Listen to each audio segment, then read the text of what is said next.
George Washington, the man who forged a nation. Part 1. Colonial America and Family Background. Virginia in the early 18th century was a society defined by tobacco, land, and ambition.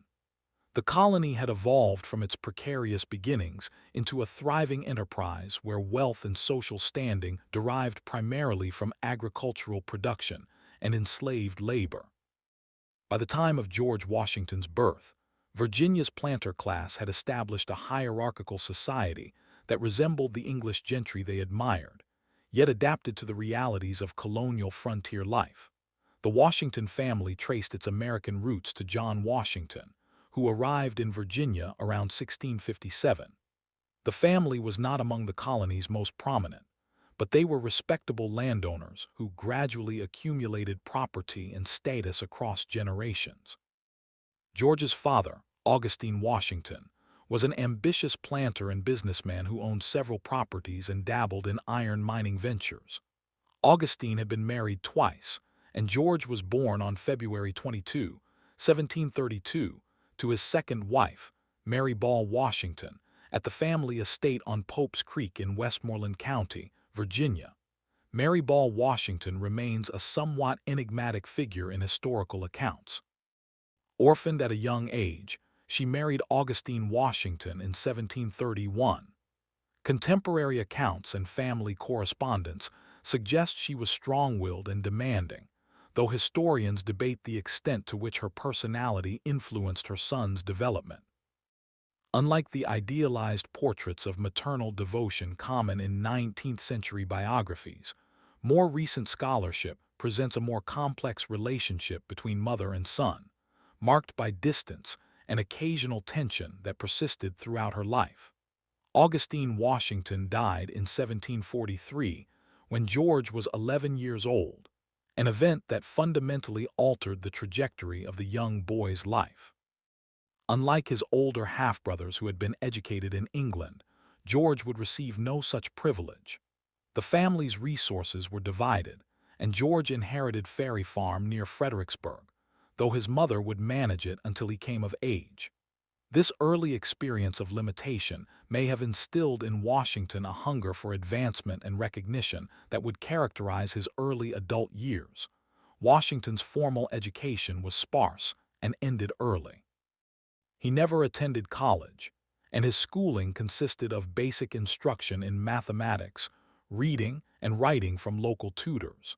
His handwriting exercises and copied maxims from The Rules of Civility and Decent Behavior in Company and Conversation survive, providing evidence of his self-conscious efforts at self-improvement. Throughout his life, Washington would be sensitive about his limited formal education, particularly when surrounded by college-educated contemporaries like Thomas Jefferson and James Madison. However, he compensated through disciplined self-study, reading works on military history, agriculture, and political philosophy. At age 15, Washington developed an interest in surveying, a practical profession that offered both income and opportunity for a young man without substantial inheritance. Mathematics came naturally to him, and the work provided access to Virginia's western frontier, where land speculation offered the promise of wealth. In 1748, he accompanied George William Fairfax on a surveying expedition to the Shenandoah Valley, an experience that exposed him to frontier conditions and the business of land acquisition. By 1749, at just 17 years old, Washington received a commission as surveyor for Culpeper County, a position that provided steady income and valuable knowledge about land quality and availability. The most important relationship in Washington's early life was with his older half-brother, Lawrence Washington. 14 years George's senior, Lawrence became a father figure after Augustine's death. Lawrence had served as a captain in the Virginia militia during the War of Jenkins' Ear and had married into the prominent Fairfax family, Virginia's most influential clan. Through Lawrence, George gained access to Virginia's social elite and learned the manners and expectations of genteel society. Lawrence named his estate Mount Vernon after Admiral Edward Vernon, under whom he had served, and the property would become central to George Washington's identity.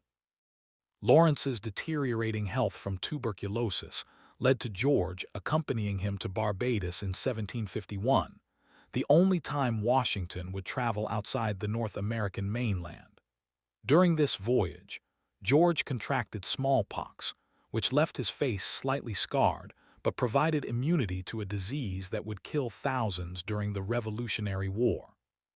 Lawrence died in 1752, and through a series of inheritance arrangements, George eventually gained control of Mount Vernon, the property he would expand and cherish throughout his life. Colonial Virginia operated under a political and social system that rewarded military service, land ownership, and participation in local government. The House of Burgesses, Virginia's legislative assembly, was dominated by planters who understood that their prosperity depended on maintaining stable relationships with British authorities while protecting their own economic interests. Leadership was expected of men of property, and military commissions in the colonial militia offered avenues for young men to demonstrate their worthiness for public responsibility. This was the environment in which Washington came of age, and it shaped his understanding of duty, hierarchy, and honor. Sources used Part 1 Chernow, Ron Washington, A Life pp. 342 Freeman Douglas Southall George Washington Vol. I pp. 34 188 Ellis Joseph J. His Excellency, George Washington pp. 515 Furling, John, the First of Men. A Life of George Washington, pp. 322 Part 2, French and Indian War. Washington's military career began in 1752 when he received an appointment as a major in the Virginia militia, a position obtained partly through family connections and partly through his growing reputation as a capable young man familiar with frontier conditions. Virginia's Lieutenant Governor Robert Dinwiddie faced mounting tensions with France over control of the Ohio Valley, a vast territory both empires claimed. The French had begun constructing a series of forts to secure their claims, threatening Virginia's westward expansion and the land speculation ventures in which many prominent Virginians, including Dinwiddie, had invested.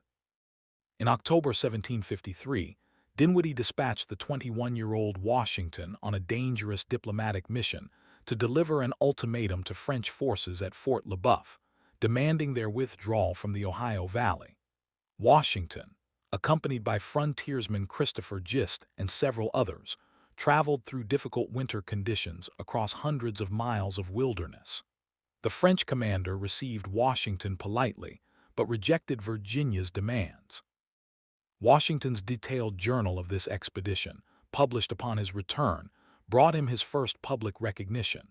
His account demonstrated competence and courage, qualities that elevated his standing in Virginia society. The French refusal led to military action.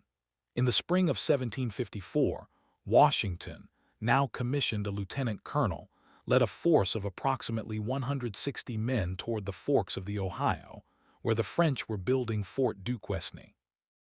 On May 28, 1754, Washington and his men, guided by Allied Seneca leader Tanacharison, attacked a small French encampment at a place called Jumonville Glen. The encounter lasted approximately 15 minutes, resulting in the death of French commander Joseph Coulon de Jumonville and 9 of his men, with the remainder taken prisoner. The event remains controversial. Washington claimed he had attacked a French scouting party, while French authorities insisted Jumonville had been on a diplomatic mission similar to Washington's the previous year, and that his party had been massacred while attempting to read their official instructions. Modern historians continue to debate whether Washington knowingly attacked a diplomatic mission or legitimately engaged what he believed to be a hostile military force. What is clear is that Tanacharison, known as the Half-King, killed the wounded Jumonville, possibly by splitting his skull, and that this incident helped precipitate the wider conflict that became the French and Indian War. Washington retreated and hastily constructed Fort Necessity in a marshy clearing called Great Meadows. On July 3, 1754, a superior French and Indian force attacked the poorly situated fort. After a day-long battle in pouring rain, Washington was forced to surrender. He signed capitulation terms written in French, which he could not read adequately, that included an admission to the assassination of Jumonville. This document would be used as French propaganda. Washington and his men were allowed to return to Virginia, but the defeat was humiliating. At 22, Washington had begun a war, suffered a defeat, and signed a document that damaged his reputation. Despite this setback, Washington's willingness to fight enhanced his standing in Virginia, where anti-French sentiment ran strong. However, when the Virginia Regiment was restructured in 1754, Washington resigned rather than accept a reduced rank. His military career seemed finished, but opportunity arose in 1755 when British General Edward Braddock arrived to launch a major expedition against Fort Duquesne. Washington joined Braddock's staff as a volunteer aide-de-camp, seeking to learn from British professional soldiers and restore his reputation. The Braddock expedition ended in catastrophe. On July 9, 1755, as Braddock's force of approximately 1,300 British regulars and colonial troops approached Fort Duquesne, they were ambushed by a smaller force of French soldiers and Native American warriors. Braddock's traditional European tactics proved disastrous in the dense forest. The British regulars, trained to fight in formation, were cut down by an enemy they could barely see. Braddock was mortally wounded, and approximately two-thirds of his force was killed or wounded. Washington's conduct during this disaster enhanced his reputation considerably. Though suffering from severe dysentery and fever, he helped organize the retreat and had 2 horses shot from under him. Bullets pierced his coat, yet he emerged unscathed.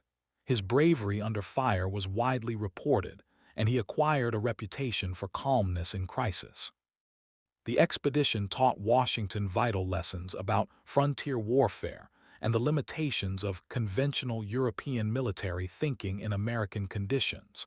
Following Braddock's defeat, Washington received command of the Virginia Regiment, with orders to defend the colony's lengthy frontier. From 1755 to 1758, he struggled with impossible challenges: insufficient men, inadequate supplies, poor discipline among troops, and hundreds of miles of frontier to protect against raids. Washington learned the frustrations of military leadership, dealing with colonial legislatures reluctant to provide adequate funding, maintaining discipline among poorly paid soldiers, and protecting a civilian population often critical of military failures. During these years, Washington developed relationships with various Native American groups, learning to navigate complex tribal politics and alliance systems. He witnessed firsthand the brutality of frontier warfare and the suffering of settlers caught between empires.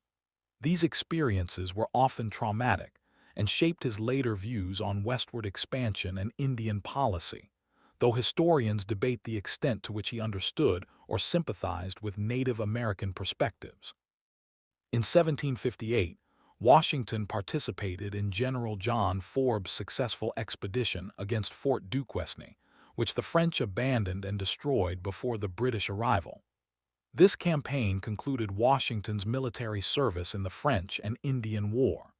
He had gained valuable experience in military leadership, logistics, and the politics of colonial defense. He had also developed a growing resentment toward British regular officers who treated colonial soldiers with condescension.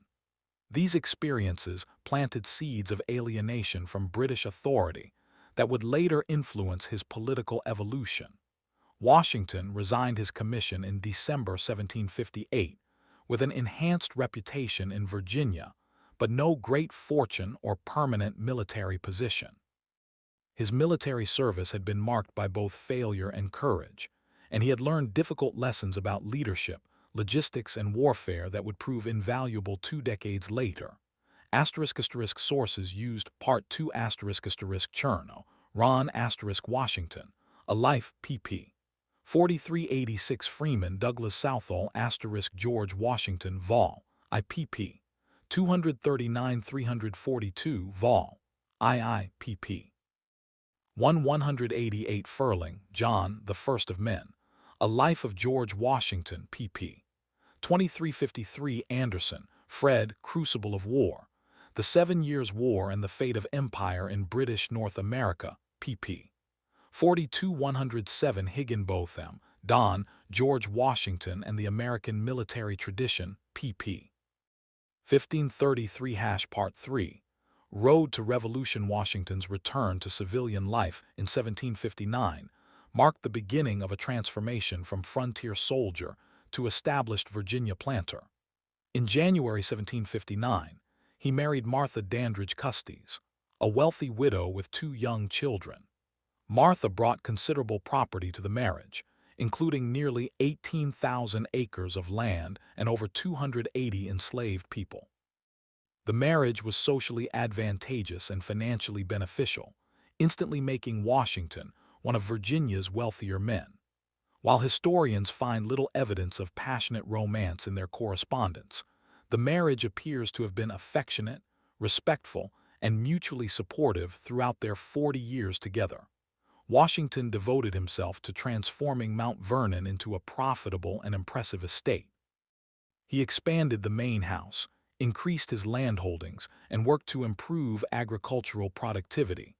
Like most Virginia planters, Washington initially focused on tobacco cultivation, the colony's primary cash crop. However, tobacco was labor-intensive, depleted soil rapidly, and left planters dependent on British merchants who controlled prices and credit. Washington experienced chronic frustration with the tobacco economy, complaining frequently about the low prices he received and the high costs of British manufactured goods. By the mid-1760s, Washington began diversifying away from tobacco toward wheat, corn, and various other enterprises including fishing, flour milling, and textile production. This agricultural evolution reflected both practical business sense and a desire for greater economic independence from British mercantile control. The shift required different labor patterns and skills from the enslaved workforce, and Washington approached plantation management with meticulous attention to detail, keeping extensive records of weather, crop yields, and daily operations. Washington served in Virginia's House of Burgesses from 1758 onward, though he was not among the Assembly's most vocal members. He attended sessions reliably, served on committees, and represented the interests of his constituents, but he was not a natural orator and rarely gave speeches. His influence came from his reputation, his connections, and his reliable judgment rather than from rhetorical skill. The relationship between Britain and its American colonies began deteriorating following the French and Indian War. Britain faced enormous war debts and increased administrative costs for governing its expanded North American empire. Parliament believed the colonies should contribute to these expenses and began implementing new taxes and regulations. The Sugar Act of 1764 and the Stamp Act of 1765 provoked colonial resistance, with Americans arguing that Parliament had no right to tax them without their consent through representation in that body. Washington's initial responses to British taxation were measured and moderate. He opposed the Stamp Act, but did not participate in the violent protests that erupted in some colonies. He believed in petitioning for redress through proper channels and hoped reasonable British authorities would recognize colonial grievances. However, his private correspondence reveals growing frustration with British policies and increasing sympathy for colonial rights arguments. The Townshend Acts of 1767, which imposed duties on imported goods including tea, paper, and glass, deepened colonial resentment. Washington joined other Virginia planters in supporting non-importation agreements, pledging to boycott British goods until the offensive taxes were repealed. This resistance was partly principled and partly economic. Virginia planters resented their dependence on British credit and saw non-importation as economically beneficial as well as politically necessary. In 1769, Washington introduced resolves in the House of Burgesses, asserting that only Virginia's legislature had the right to tax Virginians. The royal governor dissolved the assembly in response, but the Burgesses reconvened informally and adopted the non-importation association Washington had championed. This experience radicalized Washington somewhat, demonstrating that British authorities would not tolerate colonial resistance even when expressed through legal legislative channels. The early 1770s brought temporary calm when Britain repealed most of the townshend duties except the tax on tea. However, the underlying constitutional dispute remained unresolved. Washington continued his business pursuits and seemed to hope the conflict might fade. The Boston Tea Party of December 1773 and Parliament's punitive response through the Coercive Acts, which colonists called the Intolerable Acts, ended these hopes. The Coercive Acts, which closed Boston's port and altered Massachusetts' government, shocked colonial opinion. Washington and other Virginia leaders viewed these measures as dangerous precedents that threatened all colonial rights. If Parliament could arbitrarily punish Massachusetts, no colony's traditional liberties were secure. Washington wrote that the crisis has arrived when we must assert our rights or submit to every imposition that can be heaped upon us, till custom and use shall make us as tame and abject slaves as the blacks we rule over with such arbitrary sway. In response to the crisis, the Continental Congress convened in Philadelphia in September 1774, bringing together delegates from 12 colonies. Washington attended as one of Virginia's 7 delegates. He said little during the proceedings, but made an impression through his dignified bearing and his willingness to speak plainly about the possibility of armed conflict. When the Congress adopted the Continental Association, a comprehensive boycott of British trade, Washington returned to Virginia to help enforce it in Fairfax County. During the winter of 1774-1775, Washington began preparing for war. He studied military treatises, drilled the Fairfax County militia, and ordered new military equipment from British merchants, an irony not lost on him. When news of the battles at Lexington and Concord reached Virginia in April 1775, Washington wrote that matters had progressed beyond a reconciliation. He attended the Second Continental Congress in May 1775, significantly choosing to wear his military uniform, one of the few delegates to do so. The selection of Washington as commander-in-chief of the Continental Army resulted from multiple factors. New England delegates needed a Southerner to lead the army besieging Boston, ensuring that the conflict would be seen as a united colonial effort rather than a regional New England rebellion. Washington was one of the few delegates with significant military command experience. His wealth suggested he could not be easily corrupted and could sustain himself financially. His dignified appearance and bearing matched contemporary expectations of leadership. Virginia was the largest and most populous colony, making a Virginian commander politically advantageous. John Adams of Massachusetts nominated Washington on June 15, 1775. The Congress voted unanimously to appoint him. Washington accepted but refused any salary beyond expenses, a gesture that enhanced his reputation for disinterested public service. In his acceptance speech, he expressed genuine doubt about his qualifications and asked that his lack of abilities not be blamed on the delegates who had chosen him. Whether this was sincere humility or political theater remains debated by historians, though Washington's private letters suggest genuine apprehension about the enormous responsibility he was undertaking. *** Sources used, Part 3 *** Chernow, Ron **Washington. A Life, pp. 87-188 Freeman, Douglas Southall, George Washington Vol. III pp. 1434 Ellis, Joseph J., His Excellency, George Washington pp. 1668 Furling, John, the First of Men, A Life of George Washington pp. 5497 Brookhiser, Richard, Founding Father, Rediscovering George Washington pp.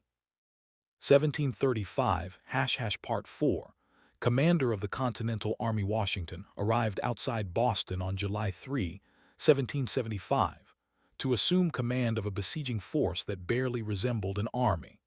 Approximately 14,000 men surrounded the city, but they lacked unified organization, standard training, adequate supplies, and military discipline.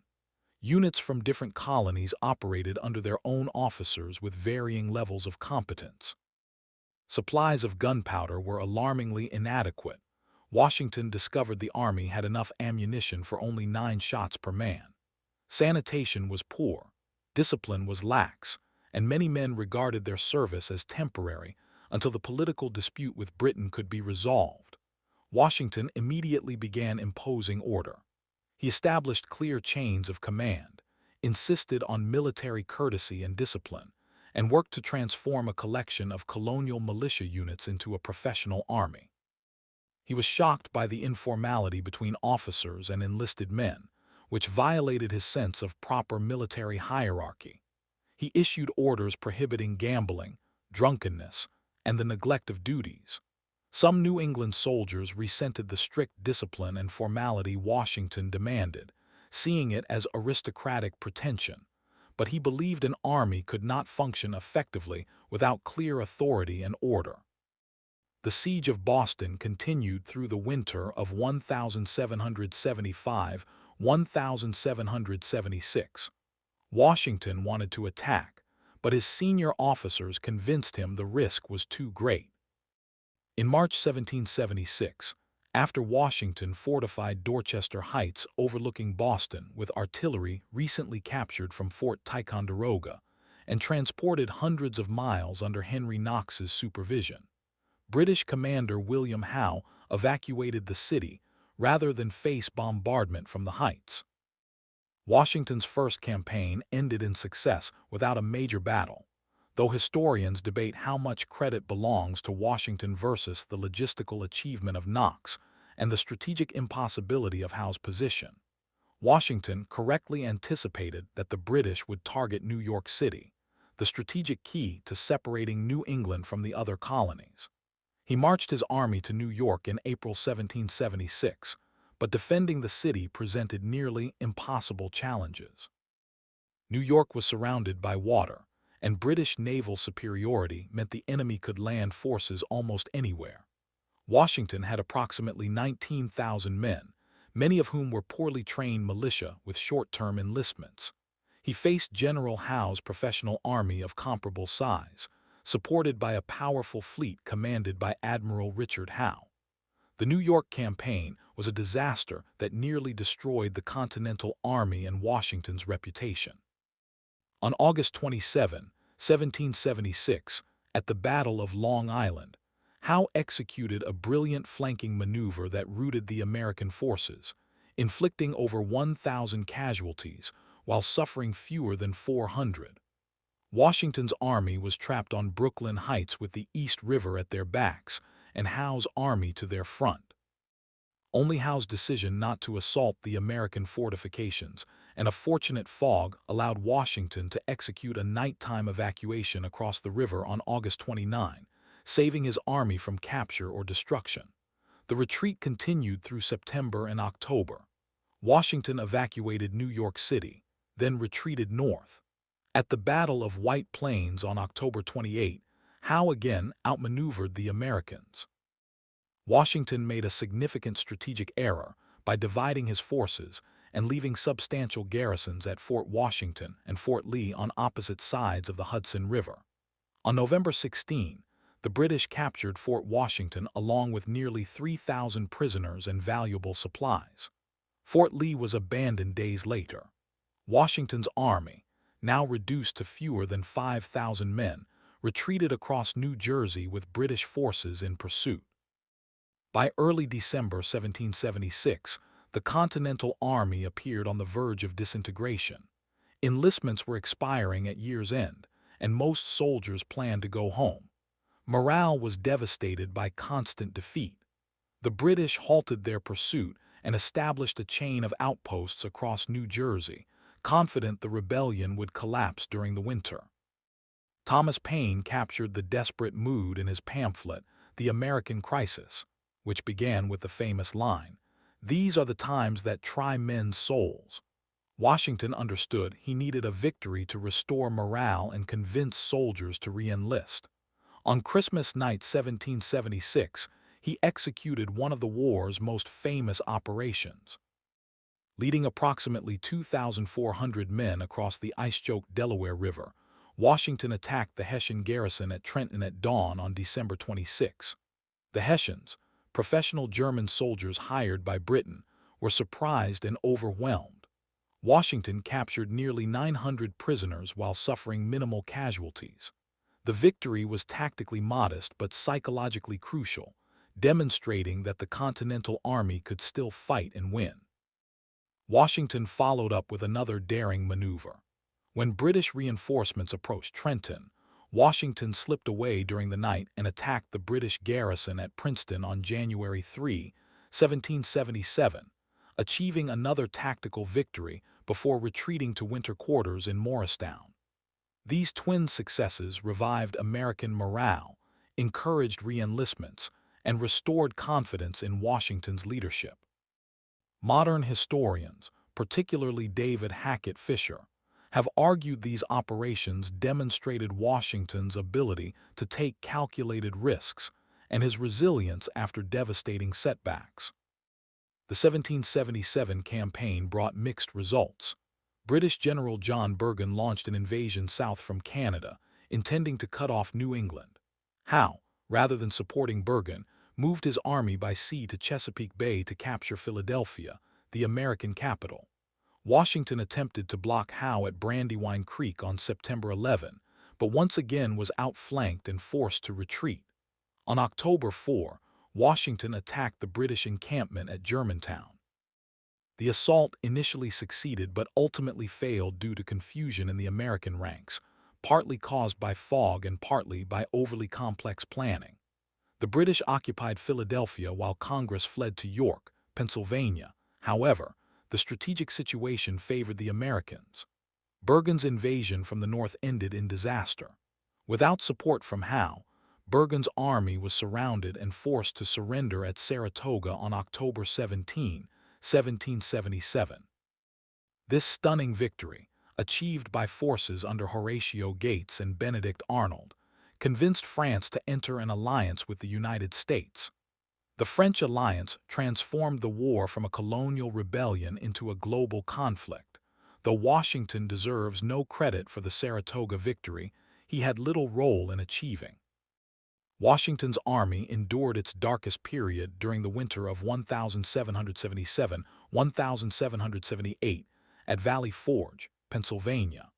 Approximately 12,000 men encamped in a landscape that offered little natural shelter or food. Supply failures meant soldiers lacked adequate food, clothing, and shelter. Diseases including typhus, typhoid, dysentery, and pneumonia killed approximately 2,000 men during the encampment. Washington pleaded with Congress and state governments for supplies, writing bitter letters about naked and starving soldiers, though historians debate whether his descriptions were entirely accurate or somewhat exaggerated to spur action. Despite the suffering, Valley Forge became a crucial period of military development. Baron Friedrich Wilhelm von Steuben, a Prussian military officer who arrived in February 1778, implemented a standardized training program that transformed the Continental Army's effectiveness. Steuben personally drilled soldiers in formations, movements, and the use of bayonets, developing a simplified manual of arms suitable for the American Army. By spring, the army that emerged from Valley Forge was more professional and capable than the force that had entered. Washington also developed a highly effective intelligence network during these years. He employed numerous spies in British-occupied areas, with the Culper Ring operating in New York proving particularly valuable. Washington understood the importance of military intelligence and personally managed espionage operations, using codes, invisible ink, and dead drops. His intelligence operations provided crucial information about British movements and intentions throughout the war. The war's character shifted after 1778. France's entry brought naval support and additional military pressure on Britain, though coordination between French and American forces proved challenging. The British evacuated Philadelphia in June 1778, and Washington attacked their column at Monmouth Courthouse on June 28. The battle was tactically inconclusive but strategically significant. The Continental Army fought the British regulars to a standstill, demonstrating how far American military capabilities had advanced. In 1780, the British shifted their strategy to the southern colonies, where they believed Loyalist support was stronger. This southern campaign initially succeeded. Charleston fell in May 1780, and General Horatio Gates suffered a humiliating defeat at Camden in August. Washington dispatched Nathanael Greene to command the Southern Army in October 1780. Greene proved to be one of the war's most capable commanders, implementing a strategy of avoiding major battles while harassing British forces and exhausting their supplies. Though Greene lost most of his battles, his strategic retreats and tactical harassment wore down British forces, demonstrating that winning battles and winning wars were different achievements. Meanwhile, Washington maintained his army in the north, monitoring the British force in New York under General Henry Clinton. Resources remained perpetually inadequate. Pay was irregular, supplies were insufficient, and recruitment was a constant challenge. In January 1781, units of the Pennsylvania line mutinied over pay and conditions. Washington's firm response: he approved the execution of mutiny leaders while working to address legitimate grievances, maintained discipline, but revealed the fragile state of military morale. The war's decisive campaign developed somewhat unexpectedly.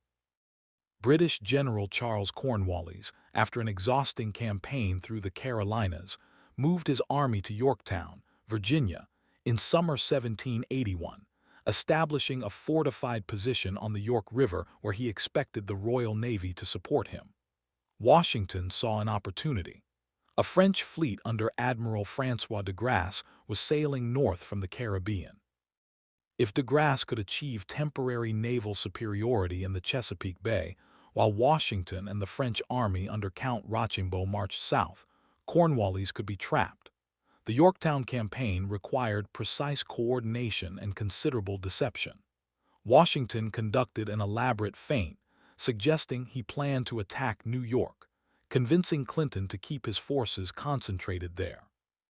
Meanwhile, in late August, Washington and Rochambeau began marching their combined force of approximately 7,800 Continental and 7,000 French troops south. On September 5, de Grasse defeated a British fleet in the Battle of the Chesapeake, securing naval control of the bay and cutting off Cornwallis's escape route and reinforcement possibilities.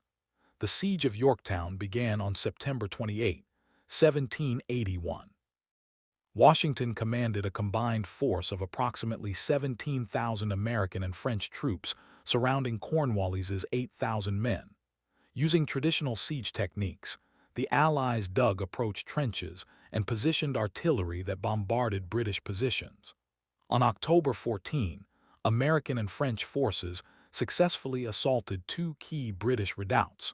Cornwallis's situation became hopeless.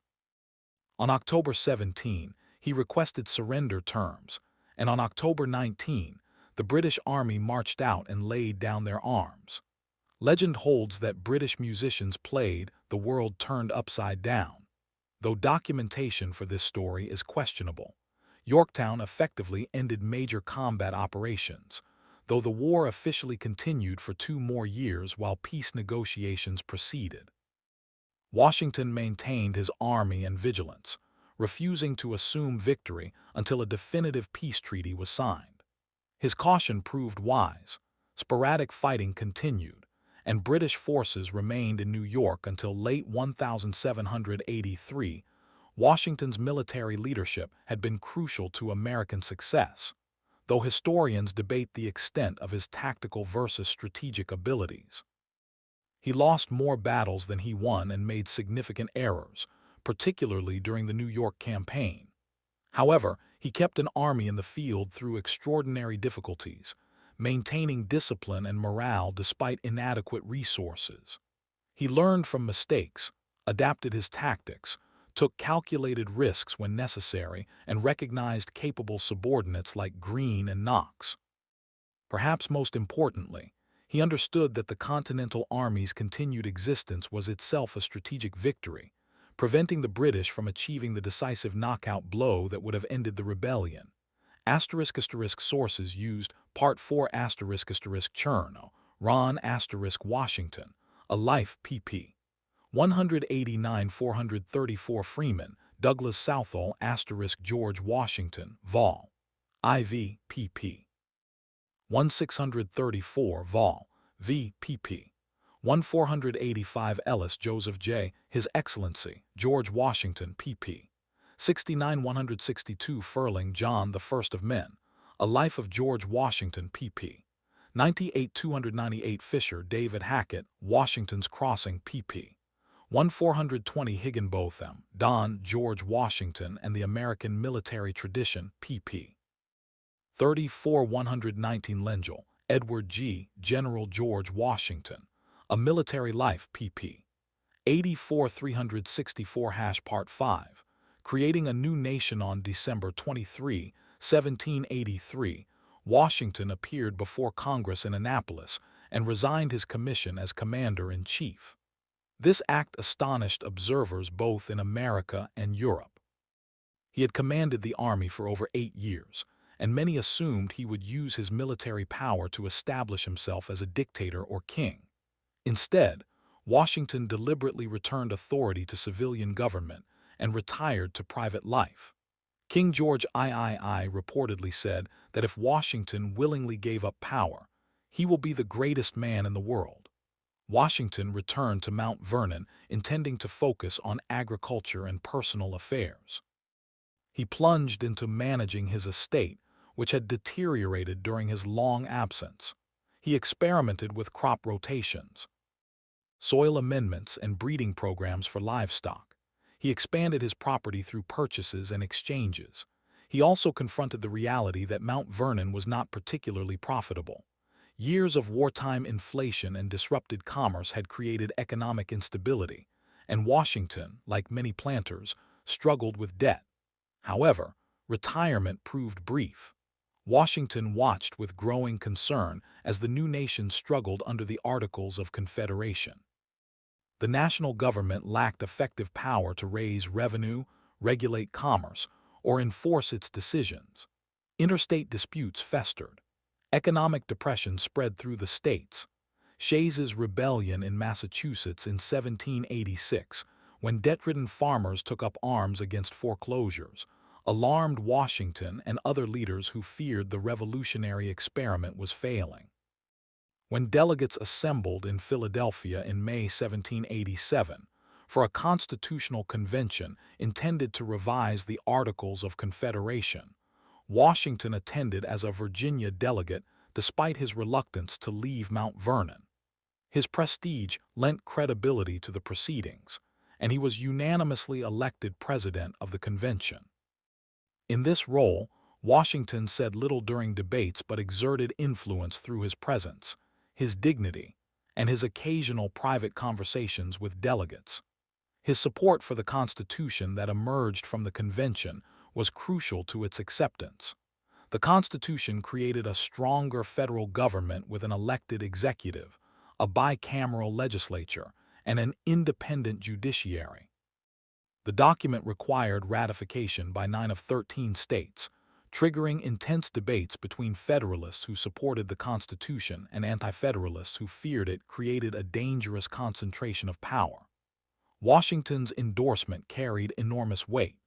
His willingness to support the Constitution and the widespread assumption that he would serve as the first president under it reassured many skeptics who might otherwise have opposed ratification. The Constitution was ratified in 1788, and presidential electors cast their votes in early 1789. Washington was elected unanimously, the only president in American history to achieve this distinction. He accepted reluctantly, genuinely preferring retirement but recognizing that duty called him back to public service. He was inaugurated on April 30, 1789, in New York City, then the temporary capital. At 57 years old, Washington faced the unprecedented challenge of defining what it meant to be President of the United States. Washington understood that every action he took would set precedents. He carefully considered how to balance dignity with Republican simplicity. He rejected royal titles, preferring the simple Mr. President. He established the precedent of delivering an inaugural address. He decided to serve an official presidential dinner once a week, but otherwise maintain some social distance, attempting to find a middle ground between monarchical aloofness and excessive familiarity. Critics, particularly in the emerging Republican opposition, accused him of monarchical pretensions, but Washington believed the presidency required dignity to command respect domestically and internationally. Building an effective government required assembling capable advisors. Washington created the cabinet as an advisory body, though the Constitution did not explicitly require one. His initial cabinet appointments demonstrated his attempt to recruit the ablest men, regardless of political orientation. He appointed Alexander Hamilton as Secretary of the Treasury, Thomas Jefferson as Secretary of State, Henry Knox as Secretary of War, and Edmund Randolph as Attorney General. These men brought talent but also conflicting philosophies that would soon produce deep political divisions. Hamilton emerged as the most influential early advisor. As Treasury Secretary, Hamilton proposed an ambitious economic program to establish federal creditworthiness and promote commercial development. His plans included federal assumption of state debts from the Revolutionary War, creation of a national bank, federal excise taxes, and tariffs to protect American manufacturing. Hamilton's vision was of a strong commercial republic with a powerful federal government actively promoting economic development. Jefferson and his ally James Madison opposed Hamilton's program on both constitutional and philosophical grounds. They questioned whether the Constitution granted Congress power to charter a national bank and feared Hamilton's policies favored Northern commercial interests over Southern agricultural ones.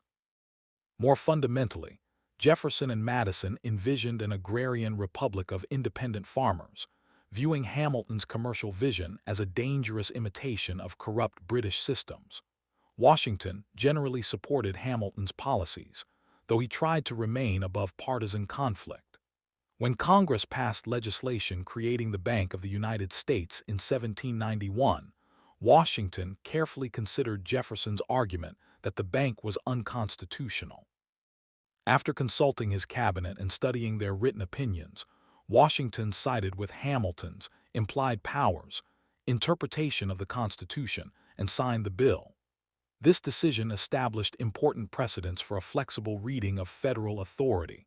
Foreign policy created additional divisions. The French Revolution, which began in 1789, initially received widespread American support as a Republican uprising inspired partly by the American example. However, as the French Revolution grew more radical and violent, American opinion divided. Britain and France went to war in 1793, placing the United States in a difficult position. The Franco-American Alliance Treaty of 1778 technically obligated the United States to support France, but Washington and most of his advisors believed American interests required neutrality. In April 1793, Washington issued a neutrality proclamation declaring that the United States would be friendly and impartial toward the warring nations. This decision angered Jefferson and his Republican supporters, who favored France, but Washington believed neutrality was essential to the young nation's survival. The arrival of French minister Edmond Charles Jenner, who attempted to use American ports to outfit privateers and organize military expeditions against British and Spanish territories, created a crisis that vindicated Washington's caution. Even Jefferson agreed Jenner had overstepped acceptable diplomatic bounds.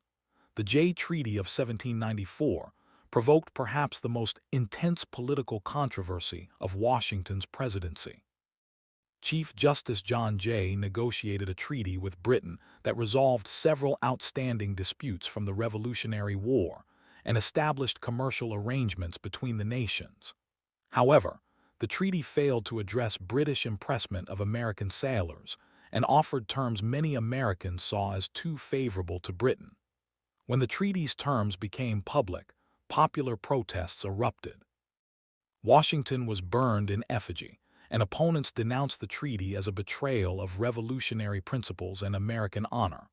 Washington himself disliked aspects of the treaty, but believed it was preferable to war with Britain, which the United States was unprepared to fight. After careful consideration, he submitted the treaty to the Senate, which ratified it by the minimum required two-thirds majority. Washington's decision to support the treaty despite intense public opposition demonstrated his willingness to prioritize what he saw as national interest over popularity, though it also damaged his reputation and deepened partisan divisions. Domestic policy also produced conflict. The Whiskey Rebellion of 1794 tested federal authority when western Pennsylvania farmers violently resisted the excise tax on whiskey. Washington responded decisively, personally leading a militia force of approximately 13,000 men to suppress the rebellion. The rebels dispersed without significant fighting, and Washington's firm response demonstrated that the federal government would enforce its laws. However, Republicans criticized the military response as excessive and symptomatic of dangerous concentrations of federal power. Washington's Indian policy combined military force with attempts at negotiation, though the fundamental goal remained westward American expansion at the expense of Native American territorial control. After American defeats in the Northwest Territory, Washington appointed General Anthony Wayne to command military operations. Wayne's decisive victory at the Battle of Fallen Timbers in 1794 and the subsequent Treaty of Greenville forced Native American cessions of much of present-day Ohio. Washington viewed these policies as necessary for national expansion, though they continued patterns of dispossession that Native Americans had resisted for decades. By Washington's second term, political parties had crystallized despite the founders' hopes that partisan divisions could be avoided. Hamilton's Federalists and Jefferson's Republicans represented genuinely different visions of American development. Washington tried to remain above party conflict, but his policies generally aligned with Federalist positions, and Republicans increasingly saw him as a partisan figure rather than a neutral national leader. Washington's farewell address, published in September 1796 as he prepared to leave office, offered his final public guidance to the nation. Written with Hamilton's assistance but expressing Washington's views, the address warned against the baneful effects of the spirit of party, urged Americans to preserve the Union, and counseled avoiding permanent alliances with foreign nations while maintaining commercial relations with all.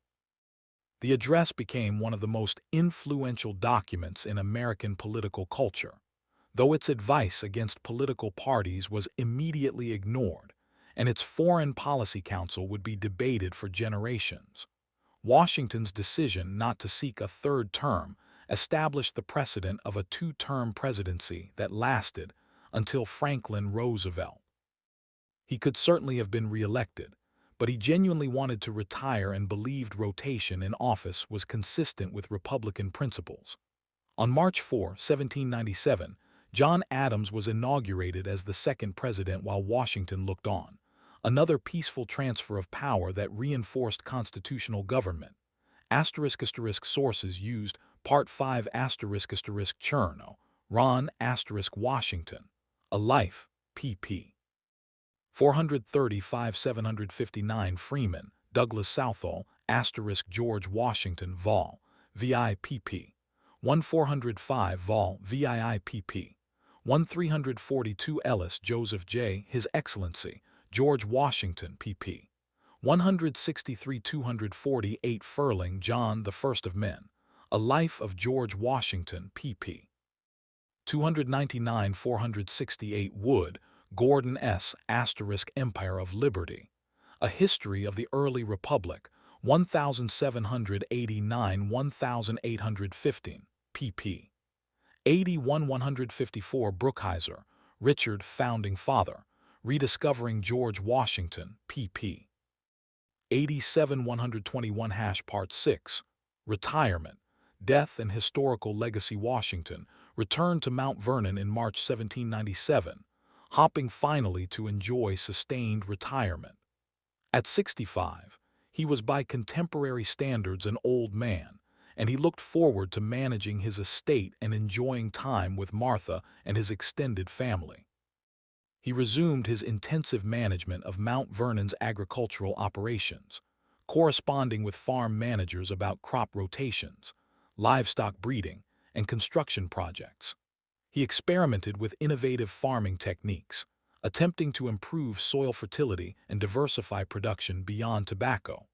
Mount Vernon was a complex enterprise encompassing 5 farms totaling approximately 8,000 acres, worked by more than 300 enslaved people. Washington maintained detailed records of plantation operations, tracking weather, crop yields, livestock, and the work assignments of enslaved laborers.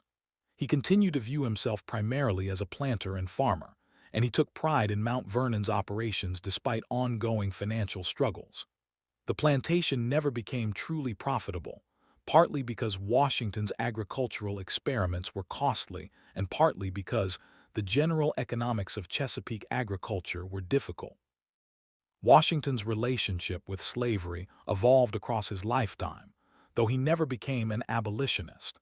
As a young man, he accepted slavery as a normal part of Virginia society and purchased enslaved people to expand his labor force. By the 1770s, his correspondence suggests growing unease with the institution, particularly its contradiction with revolutionary principles of liberty.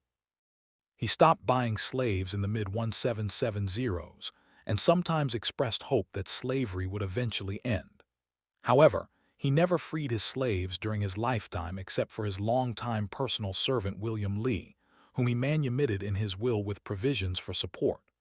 Washington's will, drafted in July 1799, directed that the enslaved people he personally owned, approximately 123 individuals, be freed after Martha's death. He provided for the elderly and infirm to be supported and for children to be educated and cared for until they reached adulthood. This provision made Washington the only major slave-holding founder to free his slaves, though the decision was complicated. Many of Mount Vernon's enslaved people were technically Martha's property from her first marriage and were not legally Washington's to free.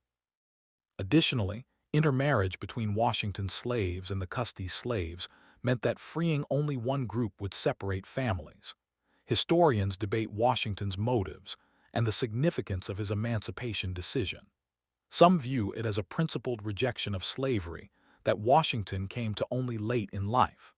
Others note that Washington freed his slaves only after both he and Martha had died, avoiding the social and economic disruptions of emancipation during his lifetime.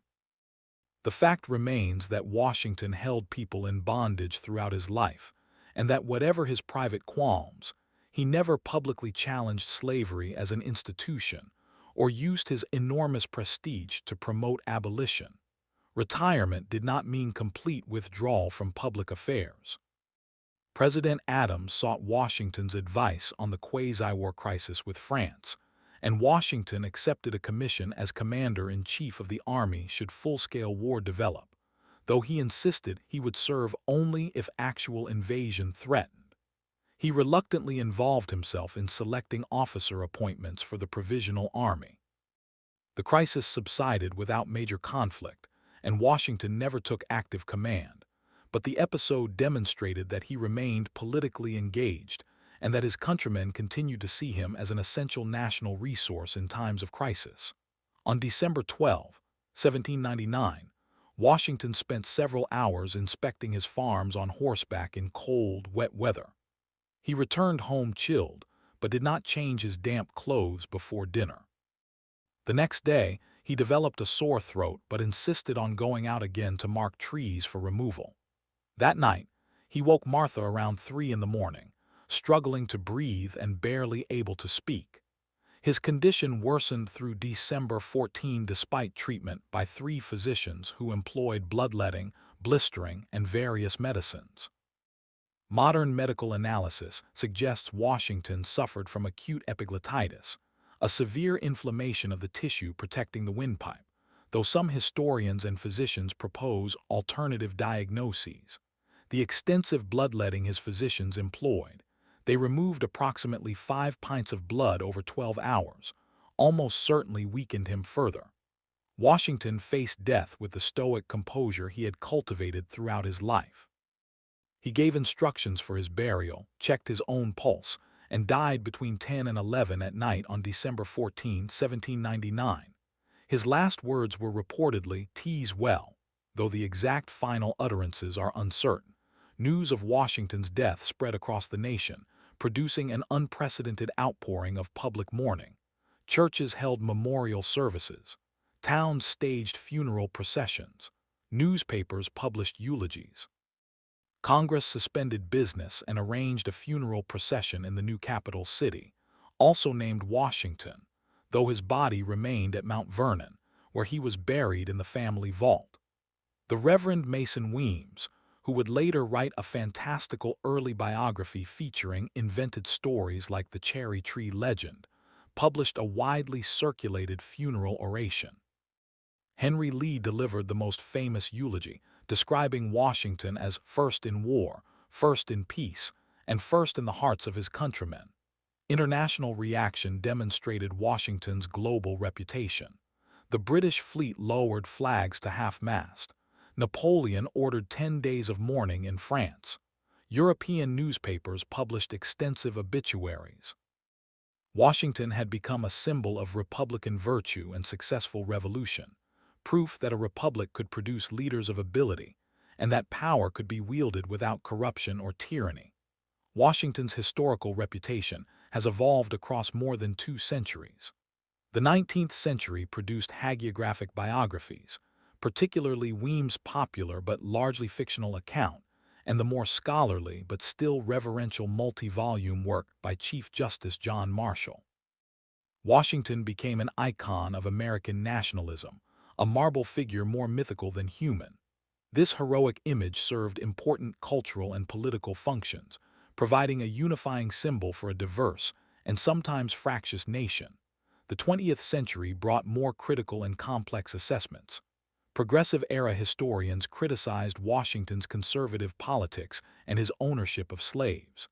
Mid-century biographers, particularly Douglas Southall Freeman, produced exhaustively detailed scholarly works that humanized Washington while largely maintaining admiration for his achievements. More recent scholarship, including Ron Chernow's comprehensive 2010 biography, has attempted to present Washington in full complexity, acknowledging his limitations, failures, and moral compromises, while recognizing his exceptional leadership during critical moments. Modern historians generally credit Washington with several crucial achievements. He successfully commanded the Continental Army through years of desperate struggle, demonstrating resilience and strategic sense even when tactical abilities were limited. He voluntarily surrendered military power, establishing a precedent of civilian control that strengthened constitutional government. He effectively created the presidency, defining the office through precedents that balanced authority with Republican restraint. He maintained national unity during the difficult early years when partisan divisions and foreign pressures threatened to tear apart the new nation. Historians also recognize significant limitations and failures. Washington's military record was mixed, marked by serious tactical errors, particularly during the New York campaign. His Indian policies continued patterns of dispossession and violence. His general support for Hamilton's programs contributed to partisan divisions he claimed to deplore. Most significantly, he never publicly challenged slavery despite private misgivings, and he freed his own slaves only posthumously. Washington's relationship with democracy was complex. He believed in representative government and constitutional limits on power, but he was not a democratic egalitarian in the modern sense. He believed in hierarchy, deference, and the leadership of property-owning elites. He feared excessive democracy and mob rule. Yet he also believed leaders served at the consent of the governed and must be accountable to constitutional processes. Washington's influence on military tradition extended beyond his actual battlefield performance. He established the principle of civilian control over the military. He demonstrated that citizen soldiers could, with proper training and leadership, fight effectively against professional armies. He showed that strategic patience and political understanding could be as important as tactical brilliance. The American military tradition of apolitical professionalism and subordination to civilian authority traces directly to Washington's example. Washington's political legacy centers on his role in establishing stable constitutional government. He could have become a dictator or king. The opportunity existed, and some supporters would have welcomed it. Instead, he repeatedly chose constitutional restraint and voluntary surrender of power. He served as president when the office was undefined, and his precedents shaped how successors understood the role.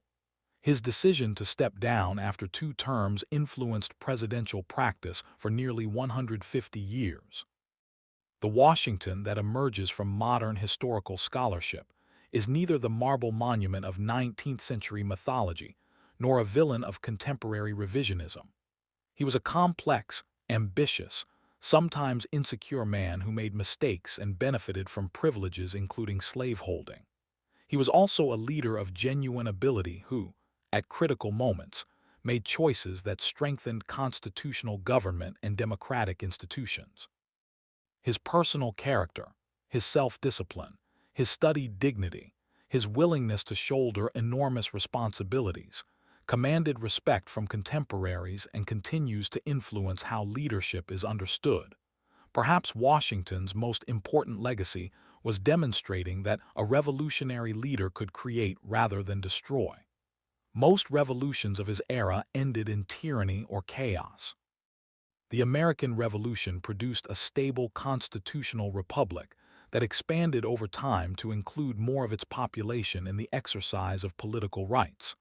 Washington deserves credit for helping to achieve this exceptional outcome. He was not a brilliant theorist like Jefferson or Madison, not a creative policy architect like Hamilton. His genius lay in leadership, judgment, and character. He was the indispensable man during the Revolution and the early Republic, and while the nation he helped create evolved in ways he could not have imagined, his influence on its founding remains undeniable. Sources used Part 6 Chernow, Ron Washington, A Life pp. 760-815 Freeman, Douglas Southall George Washington, Vol. VII pp. 340-651 Ellis, Joseph J., His Excellency, George Washington pp. 249-273 Furling, John, the First of Men, A Life of George Washington pp. 469-506 Wiensek, Henry, An Imperfect God, George Washington, His Slaves and the Creation of America pp. 274-356 Brookhiser, Richard, Founding Father, Rediscovering George Washington pp. 122-135 Wood, Gordon S., Revolutionary Characters, What Made the Founders Different pp. 2348.